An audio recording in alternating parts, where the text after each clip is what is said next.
அனைவருக்கும் வணக்கம். இன்றைக்கி வண்டி புறப்படும் பொழுது நம்ம சைடு மிரரை பார்த்து தான் வண்டி எடுக்கணும். சைடு மிரர் பைக்காக இருந்தாலும் சரி, ஃபோர் வீலராக இருந்தாலும் சரி, சைடு மிரரை பாருங்கள். சைடு மிரரை பார்த்துட்டு ஒரு சிக்னல் காமிச்சிட்டு வண்டி எடுத்தால் பின்னாடி வண்டி வர்றது தெரியும். நம்ம சைடு மிரர் பார்க்காம வண்டி சைடில் எடுத்துட்டோம்னா சைடில் வரையும் அடிச்சிருவாங்க. அதே மாதிரி காரு நம்ம டோரை திறக்கும் பொழுது, ஃப்ரண்ட் டோரை டிரைவர் சீட்லேருந்து இறங்கும் பொழுது சைடில் ஆள் வருதான்னு பார்த்து திறங்க. ஏன்னா அது பார்க்காம திறந்து சைடில் வண்டி அடித்து நிறையா பேர் உயிர் சேதம் ஏற்பட்டிருக்குது. அதனால் சாலை விதிகளை மதிப்போம், விபத்தினை தடுப்போம். வாகனத்தில் செல் பேச்சு ஒரே நொடியில் உயிர் போச்சு. வாழ்க்கை என்னும் சோலையிலே வசந்த மலர் பறிக்கணும்.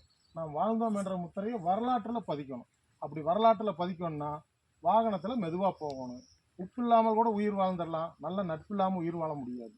ஜாதகத்தில் கட்டம் சரியில்லை, எங்கள் வீட்டில் போட்டிருக்கிற விட்டம் சரியில்லை நம்ம சொல்லக்கூடாது. நான் போகிற திட்டம் தான் சரியில்லை. திட்டத்தை கரெக்டாக போடுவோம், வாழ்க்கையில் ஜெயிப்போம். வாழ்க வளமுடன்.